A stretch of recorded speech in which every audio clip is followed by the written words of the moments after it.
देखिए अपन सरल रेखीय गति रेक्टिलिनियर मोशन में गति के तीन समीकरण पढ़े थे। v बराबर u plus F T, s बराबर U T plus half F T square and v square is equal to U square plus 2fs।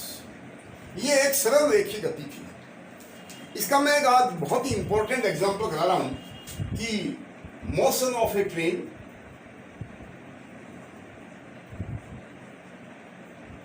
between two stations। एक रेलगाड़ी की दो स्टेशन के मध्य की यात्रा, मध्य की गति। ये मान के चलते हैं कि ट्रेन सीधी चल रही है, हालांकि पटरी टेढ़ी मेढ़ी हो सकती है, बट ये मान के चल रहे हैं the train is moving along a straight line. Train की गति बेटा दो प्रकार की होती है। मैं आज पहले प्रकार की गति पढ़ रहा हूं। फर्स्ट क्या होता है, जैसे मान लो ट्रेन का एक स्टेशन सादुलपुर है, एक है रडवा। दोनों इतने नजदीक हैं कि ट्रेन अपनी पूरी स्पीड पकड़ नहीं पाती, उससे पहले ब्रेक लगाना पड़ता है। लंबी दूरी के दो स्टेशन है, मान लो 500-400 किलोमीटर का गैप है दो स्टेशन के बीच में, सुपर फास्ट ट्रेन है। तो ट्रेन राजगढ़ से चलना स्टार्ट हुई, जीरो था राजगढ़ पर वेग उसका, खड़ी थी गाड़ी, विरामावस्था में थी। और मान लो राजगढ़ पे खड़ी नहीं थी, पीछे से आ रही है, तो राजगढ़ में उसका कोई वेग होगा, स्पीड होगी। अब वो क्या है कि जैसी ट्रेन चलेगी धीरे धीरे उसकी वेग बढ़ेगा और एक स्टेज पर आकर उसकी फुल वेलोसिटी आ जाएगी। सपोज ट्रेन की स्पीड 120 किलोमीटर प्रति घंटा है, तो बाद में क्या होगा, पहले तो वेलोसिटी उसकी जीरो से धीरे धीरे बढ़ करके 120 आएगी, फिर 2-3 घंटे तक वो उसी स्पीड से चलती जाएगी, सेम स्पीड से। स्पीड में कोई वेग में कोई परिवर्तन नहीं होगा। और जब स्टेशन पे रोकना होगा तो स्टेशन से 2-3 किलोमीटर पहले हल्का सा ब्रेक लगाना पड़ेगा। ब्रेक लगाने से उसकी वेलोसिटी क्या होती है, धीरे धीरे कम होती है और कम होकर के अगले स्टेशन पे गाड़ी रुक जाती है। परंतु आज मैं जो केस ले रहा हूं वो दोनों रेलवे स्टेशन बहुत नजदीक है। सपोज ट्रेन ने ए से बी तक गति की, एक स्टेशन ए है and the second railway station is B. Train यहां विराम अवस्था में है, the train is at rest, तो उसका प्रारंभिक वेग u0 हो गया। ट्रेन राजगढ़ के रेलवे स्टेशन पे खड़ी है तो वेग इसका 0 है। अब हम क्या करेगा, वो ड्राइवर क्या करेगा, एक्सीलरेटर को दबाएगा। एक्सीलरेटर का मतलब त्वरण उत्पन्न करेगा, और त्वरण उत्पन्न होने से क्या होगा, इसकी ट्रेन की स्पीड बढ़ेगी।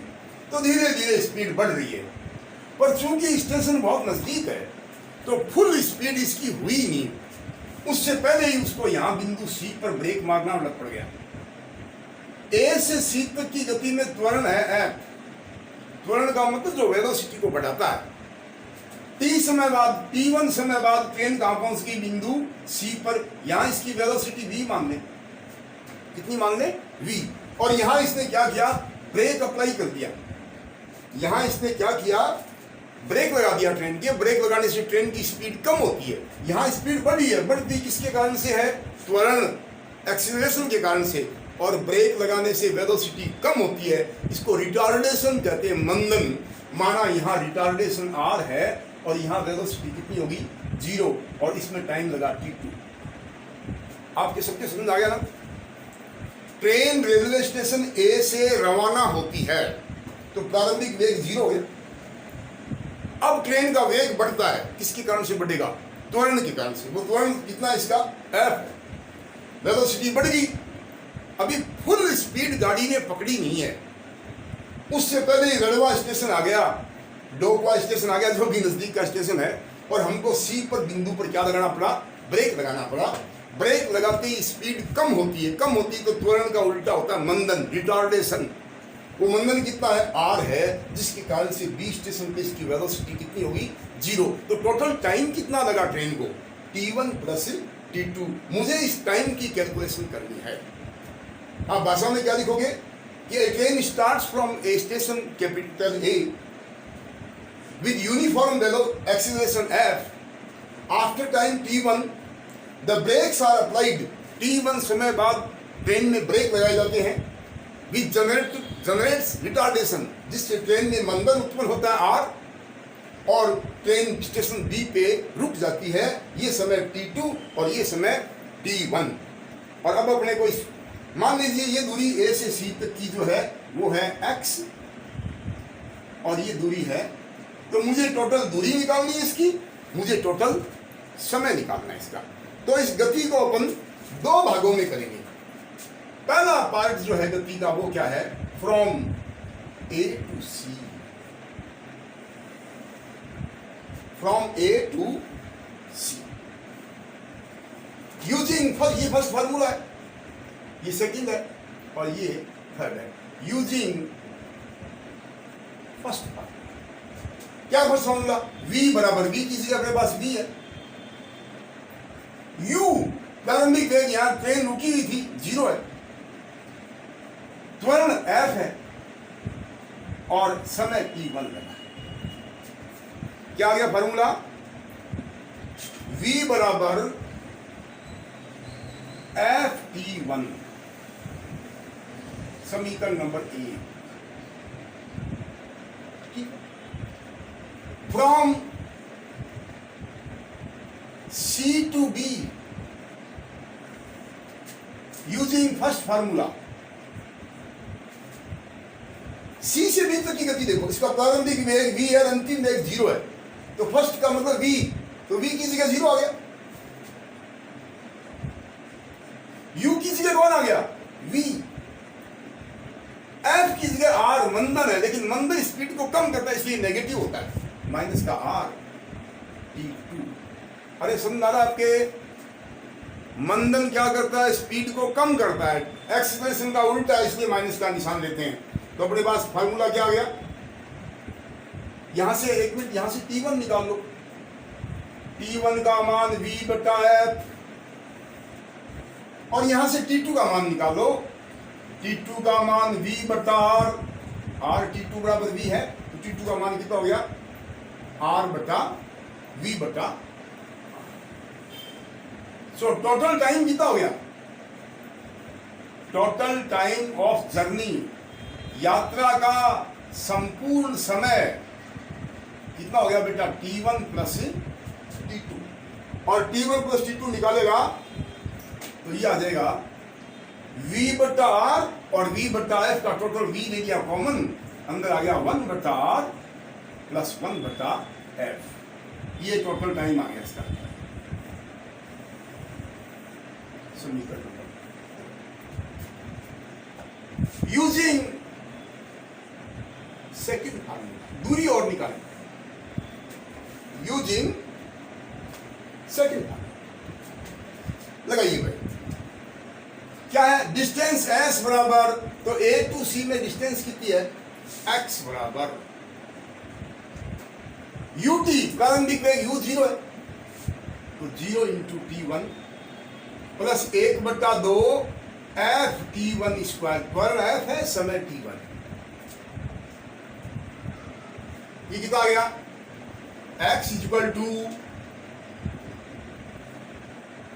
1 बटा 2, इसको यूं लिख देगा F T1 इंटू T1। अरे क्यों लिख रहा हूं मैं, क्योंकि F T1 का मान V है, इसकी जगह V लिखेंगे तो ये कितना आ जाएगा, V T1 by 2। So T1 की वैल्यू कितनी आ गई, 2 को इधर दिया, 2x अपॉन V, समीकरण नंबर।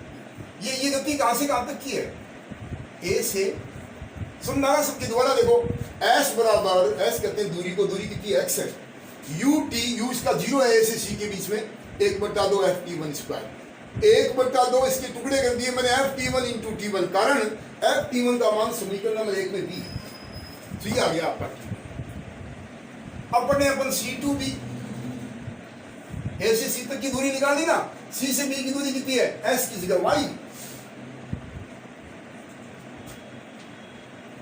बराबर ut, U यानी प्रारंभिक वेग, C से B में वेग C पर कितना V है, तो V और समय T2 लगा इसमें, और माइनस क्यों लिखा है, मंदन है R, त्वरण नहीं है, तो 1 बटा 2 R T2 स्क्वायर। दोबारा देखिए, S बराबर, इसमें S का मान कितना है, y बराबर u का मान कितना, तो v t2 प्लस 1/2 f की जगह r है, r मंदन नेगेटिव होता है हमेशा, t2 स्क्वायर। सरल करना है इसको, ये आ गया v t2 1/2, इसके टुकड़े करो जैसे अपन ने आया t1 स्क्वायर के टुकड़े किए थे, ये हो गया r t2 इंटू t2, ये आ गया v t2। r t2 का मान बेटा ये रहा v है, यहां से देखो r t2 का मान कितना है v, तो इसको क्या लिखेंगे v, और ये t2 वैसा का वैसा, अरे r t2 की जगह क्या लिख दिया, यहां से r t2 का मान v लिख दिया, v t2 में से 1/2 v t2 घटाएंगे, ये आ गया v t2/2, एक में से आधा घटाया आधा हो गया, तो t2 का मान कितना आ गया, तीसरा गुणा कर दे 2y/v, कितना आ गया 2y/v, दोनों को जोड़ दीजिए, इसलिए t1 प्लस t2 बराबर, दोनों को जोड़िए, t1 प्लस t2 का मतलब है यात्रा का कुल समय, मैंने कैपिटल T ले लिखा है यहां समीकरण नंबर 2 में, कितना आ गया भाई, t1 का मान 2x/v, t2 का मान 2y/v, 2v कॉमन ले ले, अंदर कितना आ गया x प्लस y, कितना आ गया मान इसका x प्लस y, ओके, ये हो गया तेरे पास t बराबर 2/v। ऐसा करें, रेलवे स्टेशन ए से बी तक की कुल दूरी को स्मॉल s कर दें या कैपिटल S कुछ भी कर दें, तो x प्लस y की जगह क्या आ जाएगा s।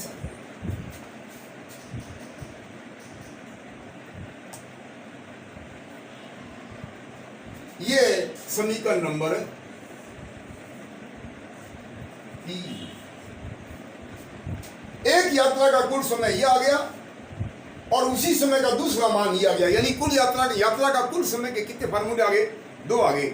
ऐसा कि इन दोनों को गुणा कर ले, समीकरण नंबर 2 को 3 से मल्टीप्लाई कर, तो कैपिटल T को कैपिटल T से मल्टीप्लाई किया, क्या आ गया t स्क्वायर, क्या आ गया, अब इसको मल्टीप्लाई किया तो v से v कैंसिल हो गया, तो कितना आ गया 2s और ब्रैकेट में 1/r plus 1/f। So what is t, under root 2s 1/r 1/f। This is very very important question, very very important formula. ये बेटा आपकी समझ में आया कि नहीं, दोबारा समझिए सारे। 2 रेलवे स्टेशन है ए और बी, दोनों के बीच की कुल दूरी कितनी है s, माना ए और बी 2 रेलवे स्टेशन है जिनके मध्य की दूरी s है। गाड़ी रेलवे स्टेशन ए से रवाना होती है तो प्रारंभिक वेग u 0 हो गया और पूरी स्पीड नहीं पकड़ी, त्वरण f के कारण से एक्सीलेटर को दबाया ना, त्वरण उत्पन्न हुआ, वेग इसका बढ़ा, लेकिन पूरा वेग बढ़ा उससे पहले ही बिंदु C पर ब्रेक लगा दिया। जब ब्रेक लगाया उस टाइम वेग इसका v है, त्वरण f है और a से c तक की दूरी x है और a से c तक पहुंचने में समय t1 लगा। जैसे ही ब्रेक लगाया इसकी वेलोसिटी कम होगी तो त्वरण उत्पन्न नहीं होता, मंदन उत्पन्न होता है, रिटार्डेशन r मान लिया, और t2 समय बाद ये 20 स्टेशन पे जाके रुक गई जिसकी दूरी y है। अब पहले गति बढ़ो a से c तक और पहला समीकरण लगाओ v बराबर u प्लस एफ टी, तो v बराबर u का मान 0, f और t का मान t1, ये समय t1 है, ये t2, इसे v का मान f t1 आ गया, t1 का मान आ गया v/f। मैं a से c तक का समय निकाल चुका। दोबारा पढ़ो c से b तक और वही फार्मूला लगाओ दोबारा, v बराबर u प्लस एफ टी। अब की बार u का मान v है और v का मान 0 है, यहाँ गाड़ी रुक गई, तो v यानी 0 बराबर u की जगह v, f की जगह माइनस का r, मंदन माइनस में होता है, ध्यान रखना, समय t2, यहाँ से t2 का मान निकल गया। दोनों समय को जोड़ दिया, t1 प्लस t2 यात्रा का कुल समय है, t1 प्लस t2 को कैपिटल T माना, दोनों को जोड़ा तो ये मान, ये फर्स्ट फार्मूला यूज किया। अब अपन करेंगे इसी क्वेश्चन में सेकंड फार्मूला, दोबारा आ जाए a से c तक, यूजिंग सेकंड फार्मूला। क्या सेकंड फार्मूला, s बराबर ut plus 1/2 f t square, s की जगह x है, ये दूरी x है, यू की जगह 0t1 और 1/2 ft1 स्क्वायर, ft1 स्क्वायर के टुकड़े कर दिए। ft1 का मान v है, तो ये मान आ गया vt1/2। ऐसे ही ये फार्मूला सेकंड जो मैं a से c में लगाया है, मैंने लगा लिया c से b में, टाइम आ गया t2, दोनों को जोड़ दिया तो टोटल समय आ गया कैपिटल T। कैपिटल T का एक मान समीकरण नंबर 2 में आया था, कैपिटल T का एक मान समीकरण नंबर 3 में आया। दोनों को गुणा कर T को T से गुणा किया, T स्क्वायर ये आ गया, इसलिए T का मान root. This is very very important problem, exam में अक्सर इसको पूछते हैं। आज इतना ही कराएंगे, कल रेलवे स्टेशन ट्रेन की गति का एक सेकंड एग्जाम्पल पढ़ेंगे। 2 स्टेशन बहुत दूर हैं, तो उसमें यात्रा के 3 टुकड़े होंगे, यहाँ 2 पोर्शन थे। गाड़ी वही 0 से रवाना होगी, स्पीड बढ़ेगी और इसकी फुल स्पीड आ जाएगी, सी पर फुल स्पीड आ जाएगी। अब स्पीड बढ़ नहीं सकती, इंजन की कैपेसिटी इतनी है, इसी स्पीड से चलती जाएगी। और जब स्टेशन के नजदीक जाएगी तो वहां ब्रेक लगाएंगे अपन, और ब्रेक लगाते ही मंदन उत्पन्न होगा और गाड़ी रुकेगी। तो यहाँ गाड़ी के यात्रा के 2 भाग हैं। कल जो प्रॉब्लम दूंगा उसमें कितने भाग होंगे? 3 भाग होंगे। इसको अच्छे से आज घर पे जाके कर ले, सेकंड प्रॉब्लम कल डिस्कस।